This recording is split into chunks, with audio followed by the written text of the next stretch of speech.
Who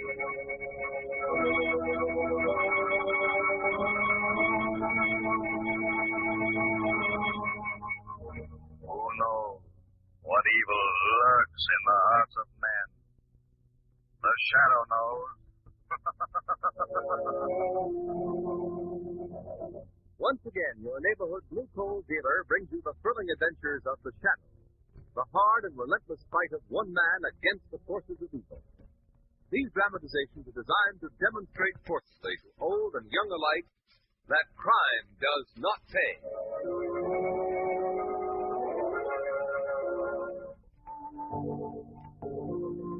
The shadow, mysterious character who aids the forces of law and order, is in reality Lamont Cranston, wealthy young man about town. Several years ago in the Orient, Cranston learned a strange and mysterious secret, the hypnotic power to cloud men's minds so that they cannot see him. Cranston's friend and companion, the lovely Margot Lane, is the only person who knows to whom the voice of the invisible shadow belongs. Today's drama, The Club of Doom.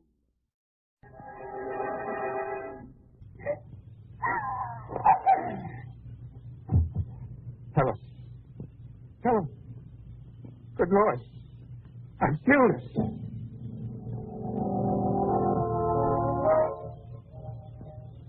I don't believe it, Gibson. Sometimes I don't believe it myself, Cranston. It's like some hideous nightmare.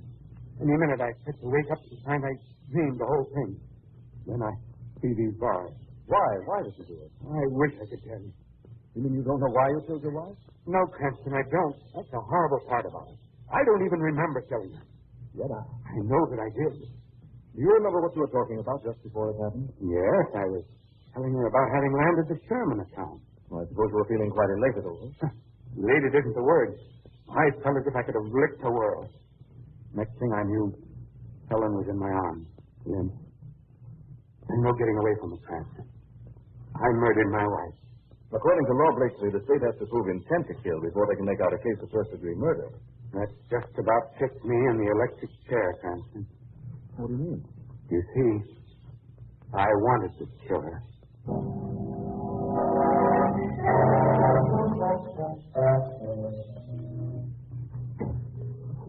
Well, I hope you didn't get a ticket, Shrevey. No, Mr. Cranston. But I gotta admit, I was worried, I gotta admit. Parking in front of a jail ain't too healthy. Lamont, how'd you make out? Did Blakeslee tell you anything? I'm afraid it looks pretty bad for him, Margaret. But Lamont, it doesn't make sense. A man like Blakeslee just doesn't murder his wife for any reason. It just goes to show you. You can never tell a guy by his looks. Now, take what happened to me this morning. A guy tried to kill me, he tried. Kill you? Oh, who'd want to kill you, Shrevey? I don't know who he was, Blaine, but he sure didn't look like no killer. More like a lawyer he looked, or a businessman, maybe. Tell us what happened, Shrevey. Well, it was like this, Mr. Cranston. I picked up this guy in front of the athletic club. The same one you and Commissioner Weston belong. Can't you go any faster? I've been late for my appointment. Gee, I'm going as fast as I can without getting a ticket, mister. Well, what are you looking at me like that for? Anything wrong with me? I wasn't looking at you. I was keeping my eyes peeled out for cops. I distinctly saw you looking at me through that mirror. Now, look, mister. Hey, let go. What's the big idea? You're joking me. You almost wrecked the cab. Holy smoke. I'm sorry, driver. I gotta get out here. Yeah, Well, Mr. Cranston, I never was one to run away from a fight. But the look on this guy's face didn't make me happy. Anyway, he pays me off with a nice flat tip and gets out of the cab. So it just goes to show you never know. Oh, that's a strange story. Where did you say this man hailed you? Right in front of the athletic club. And boy, he was plenty athletic.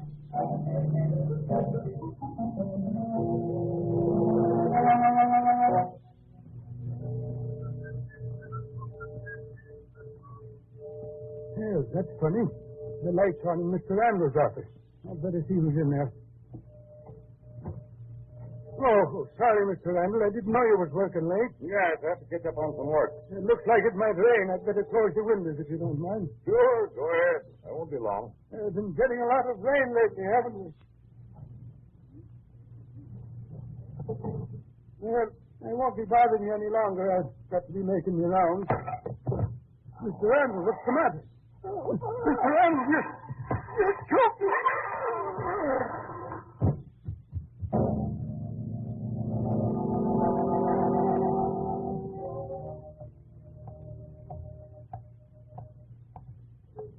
You got a match, mister? Why, yes. Here you are. Oh, thanks. Hey, what are you telling me? I ain't done nothing. I only asked you for a match. I just wanted to... Hey, take your hands over me. What are you trying to do? What are you going to do with that cane? Yeah, no, don't.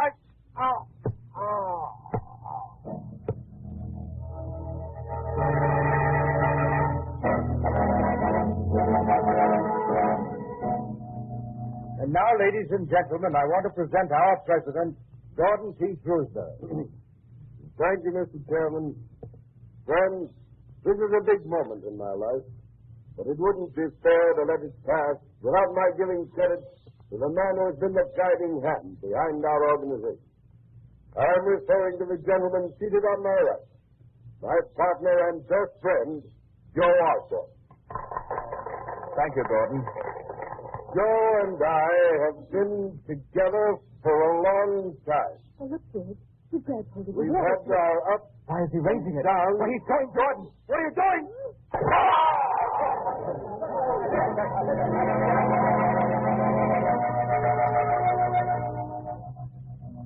I don't get it, Cranston. I went to school with these men. We're all members of the same club. All of them prominent, law-abiding citizens. Suddenly they go berserk. One of them murders his wife. Another kills the night watchman. Third one clubs a hobo to death with his cane. Last night, too, he splits open his partner's skull with a water pitcher. What's gotten into them? Maybe it's an epidemic.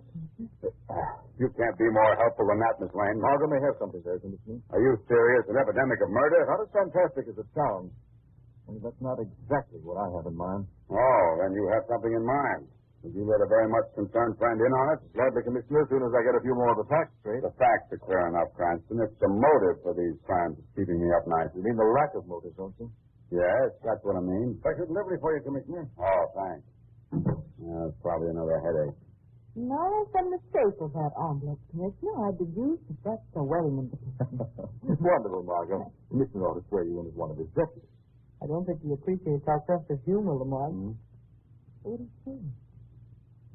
Bad news, Commissioner? It had better. Take a look at this, Cranston. Let me see. You're not. That doesn't sound like a wedding invitation. No. More like an invitation to murder. Since I've been police commissioner, I've gotten exactly 73 letters threatening my life. I'm not going to let this one bother me too much. What's got me buffaloed is my best friends turning into killers. Did you say that all of these men were classmates of yours? Yes, I've known them practically all my life. Now I've got to hold them for murder. What makes you so sure they're guilty of murder? Well, what would you call it? I'd call it a plan for murder. A plan in which that warning note you just got may be a key part. What are you talking about? Just this. Four of the most prominent citizens in this town have committed crimes of violence. None of them actually remember committing the crimes, yet all of them have a very positive feeling that they wanted to kill their victims. Well, I'm sure of one thing. Those men aren't criminals. They could no more murder anybody than I could. That's exactly what I've been trying to tell you. Yeah. Well, you two will have to excuse me. I think I'm going to take the afternoon off, go down to the club for a workout. The state beats anything I ever handled. This is our exit to you, Margot. Bye, Commissioner. Fine, Miss Lane. Don't mind what I said. Oh, that's all right. Goodbye, Commissioner. If I were you, I wouldn't underestimate the importance of that warning note. What's all right, Lamar? Taking you home, Margot. Where are you going? Jail. Jail? But you've already seen Blake. One of the clubs with Randall and the others. Oh, in that case, I guess I'd better go home. You gave me a theory, Margot, when you said those crimes may have been an epidemic. Then you think... I think the same as the commissioner does. Those men could no more commit deliberate murder than he could.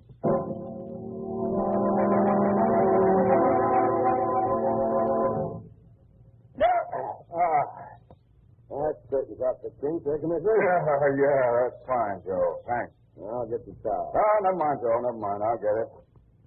You walk around too much on that leg of yours. Ever thought of hanging up right now? I'm afraid I'll have to let it go. It's gone too long now.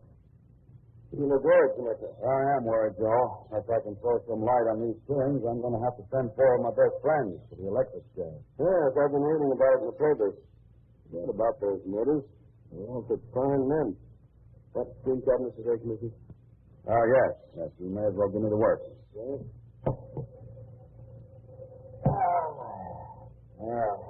Boy, that feels good. Too bad about Mr. Blake and the others. I wonder what made them do it. Yes, you and me both, Joe. Wasn't a nicer, friendlier person than Mr. Randall. Always asked about my leg. Once even offered to pay for an operation. He was kind to everybody. Yet he killed the wife, Ned Watson. Uh-huh. So is Mr. Silver and the others. Oh, big-hearted, generous men. You see, Commissioner, I think there's a sort of madness in each of us, waiting for a chance to spring out. Don't you think so? Hmm? Oh, yes. Yes, Joe. Very interesting. Hello, Winston. Hello, Bob. They told me you were down here in the steam room. You're giving it a work? Hello. Good evening, Mr. Chairman. Evening, Joe. Oh, Weston, I just wanted to ask you if you want to take part in the wrestling matches tonight. The boys are putting on a little exhibition in the gym. Sure. Maybe take my mind off other things, not the present. Oh, yes. That was an awful shock, Commissioner. I still can't believe it. Well, there's no getting away from facts, Bob. I suppose you have to do your duty. So why don't you join me for dinner up in my room when you're through? Thanks. I don't mind if I do. And, Joe, will you tell the other boys about the matches, and while you're at it, suppose you tell them all. All right, Mr. Chairman. Just be sure and match me up with someone my size, Joe. That's easy, Commissioner. Mr. Chairman here is just about your way. Yeah, you care to take me on, Commissioner? Okay with me. That's good. I always did want to beat up a policeman.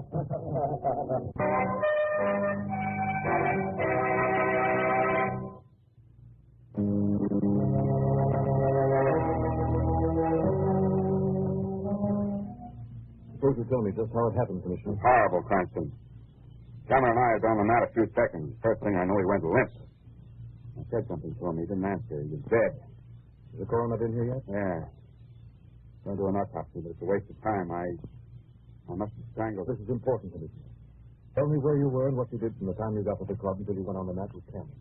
Yes. First thing I did when I got here was to go down to the steam room. Cameron joined me there and asked me if I wanted to take part in the wrestling matches. Then he invited me to have dinner with him in his room. You spent the evening with Cameron until the time you both went down to the gym for the matches. Is that right? Yes. That threatening note you got this afternoon, Commissioner, do you have it with you? Yes, here it is. I had photostat copies made before I left the office. My men are trying to locate the typewriter on which it was written. Have they checked all the machines here at the club? Yes, doesn't check with any of them. May I hold on to this note? Hmm? Oh, yes, sure, but you're wasting your time, Cranston. I've been at this game too long not to know, and I'm rich. Doesn't sound like you, Commissioner. Facts are facts. I killed Cameron. I know I killed him. What makes you so sure? Because just a few seconds before it happened, I distinctly remember wanting to kill him. I'd have killed anybody I got my hands on. I felt as if I could lick the world. That's exactly how Blakeslee described his feelings when he killed his wife. Huh? And the way Randall felt when he strangled the night watchman, and Shrewsbury when he split open his partner's skull. All of you had that same feeling. Right. They did tell me that. But why, Cranston? What's gotten into us all? I'm not quite ready to answer that question, Commissioner. Whatever it is, it doesn't change things much. I still killed Cameron. Maybe you didn't. What do you mean? Smell this tube of toothpaste, Commissioner. Funny odor, like burnt almonds. Where'd you get it? I picked it up in Cameron's dressing room. He brushed his teeth before he went down to the gym with you, didn't he? Yes, you did. I think you'd better phone the coroner. He might have something of interest to tell you. You didn't kill Cameron. He was poisoned.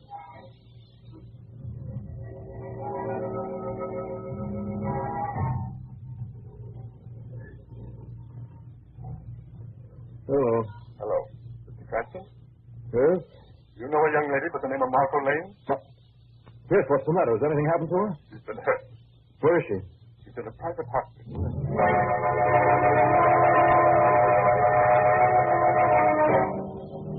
How much farther do we have to go, Shrevey? We're almost there, Mr. Cranston. We're almost. Boy, this is the middle of nowhere if I ever saw it. Are you sure somebody isn't playing a joke on you? Getting you out here in the middle of the night? There's no joke, Shrevey. I phoned Miss Lane's home. She's not there. Sure hope she's all right, I hope. Definitely. Well, this is the place, Mr. Cranston. It don't look like no hospital to me. You wait here, Stevie. Okay. But I hope you won't be too long, I hope. This ain't exactly a gay neighborhood.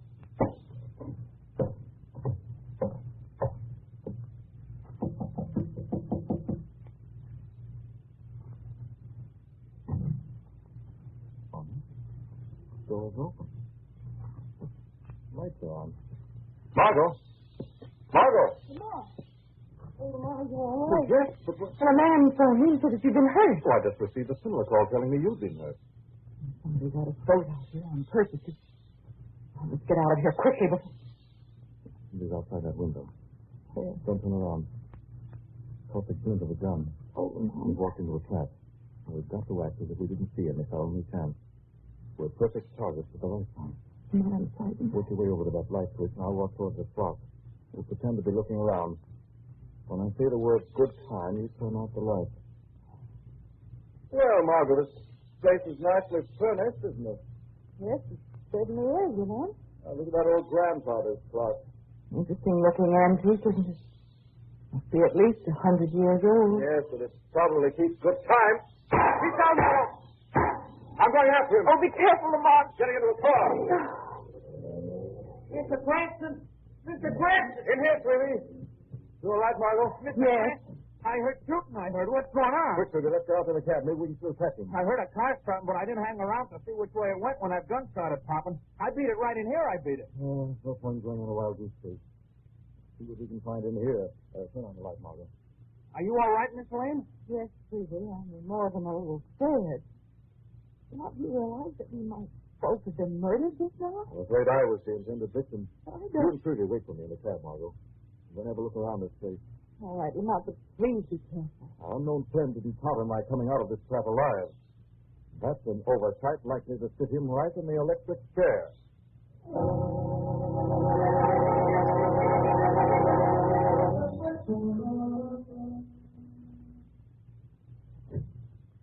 Oh, good morning, Margot. I was just on my way out. Have you seen the papers? Oh, not yet. Oh, listen to this. Police Commissioner cleared in Cameron County. Yes, Margot. Now, for a while, Commissioner Weston was in the very uncomfortable position of having to arrest himself for murder. But he didn't kill Cap. No, they found traces of cyanide on Cameron's tongue. His toothpaste had been poisoned. He died a few seconds after he got on the mat. You know, Lamont, I don't see the tie-up between what happened to us last night and the pub killing. A very definite tie-up. Remember the threatening note Commissioner Weston received? Yes? Last night, I found the typewriter on which it was written. I also found a completely equipped chemical laboratory Where? in the cellar of the house next door to the one we were almost trapped in. Margot, doesn't it strike you odd that all of these killings were done by members of the same club, all classmates at college? Well, what does that mean? Only this.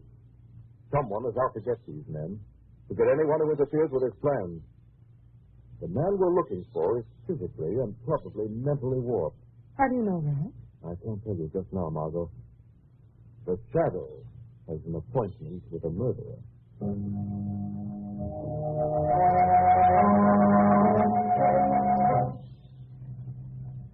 That's fine, Joe. Now, massage my neck a little to the left, eh? That's the spot. Only not quite so hard. Sorry, Mr. Drake. That better? Yeah, that's fine. Hey, you've got a bit much steam on, Joe. Right? Yes, I feel a little dizzy. I think I've had enough of the cabinet today. Oh, no, you haven't. Not half enough. Well, what are you talking about? I've been waiting a long time to get you into this steam box. Hey, what kind of a joke is this? Open the cabinet and let me out of here. Still don't understand, do you? Take a good look at me. Don't you recognize me? Why, no. Then maybe this will help your memory. At college, they used to call me Acid Raymond. Acid Raymond? The chemistry professor's prized pupil. Yes. None of you recognize me. It's been a long time since the night of the initiation. Oh, why didn't you let us know what became of you? That whole affair was a terrible accident. A very unfortunate accident. Did you think you could make amends for my broken leg? Did you think your sympathy would cure my spinal injury? The doctors told me long ago I could never be cured. But money that you want... I don't want your money. I want your life, Drake. And the life of every man who was in on that initiation. Now, you must be insane. Maybe I am. You said that spinal injury might affect my mind. But I don't think it has. My mind has never been clear. I don't think it's hot enough for you in there, Drake. But I'll fix that. Joe! Listen to me, Why do you think I took this job? Not for the glory of rubbing your thick hides? No. And every member of this club who was in on that initiation will pay with his life. Only you won't go the way the others will. You were the ringleader of the hazing. I've got a special way to take care of you. You're crazy, Joe. You'll burn for this. I'll burn. That's a good one. You'll burn, Drake.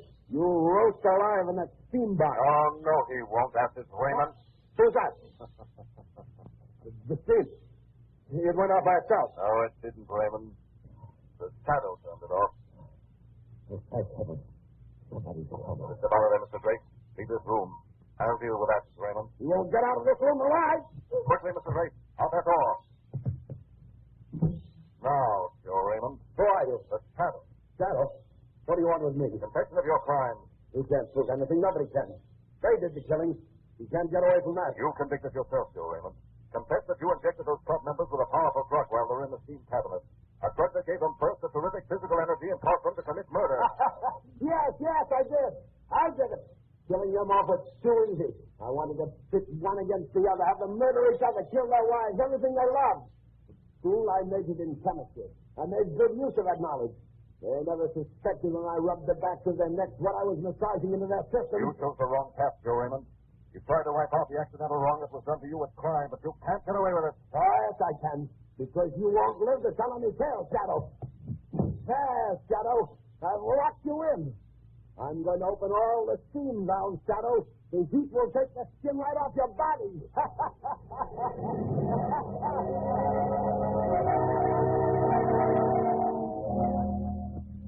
Well, Margot, luckily Drake came back with the police. I thought Joe Raymond trying enough to get away. But with all that steam, how did the shadow escape such a pit? The steam rises. By hugging the floor, it was possible to remain conscious for a good while. The police came none too soon. Man, what did the killer use? The drugs, Margot. Powerful mental and muscular excitement based on the casopod. South American Indians use it to excite them in battle. But if Raymond wanted to get rid of Cameron, how did he poison the suitcase? Why didn't he just let the drug take its natural effect on Commissioner Weston and let him kill Cameron during the wrestling match? He wasn't taking any chances. He knew the commissioner had unusually strong powers of self-control. He doubted that whether the drug even as powerful as that one would make Weston commit murder. You know, Lamont, I still can't figure out how this trail of crime pointed to Joe Raymond. Footprints, Margot. Footprints of a man who lived. I found them outside that window last night. There were similar prints around the back of the adjoining house. Oh, I see. He used the house next door as a trap. Yes. Belonged to a friend of his who was away. Raymond had the keys. He's become the homicidal maniac, Margot. He became...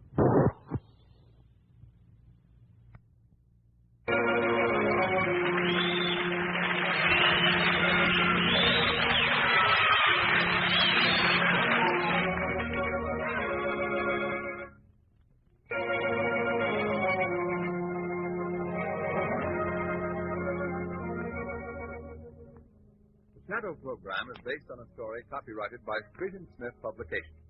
The characters, names, places, and plots are fictitious. Any similarity to persons living or dead is purely coincidental.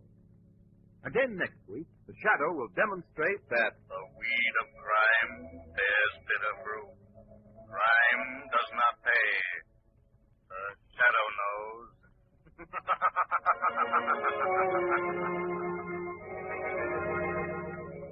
next week, same time, same station, your friendly Blue Coal dealer brings you another strange and thrilling adventure in the Shadow's daring battle against the forces of evil. Be sure to listen. This is Ken Roberts saying, keep the home fires burning with Blue Coal.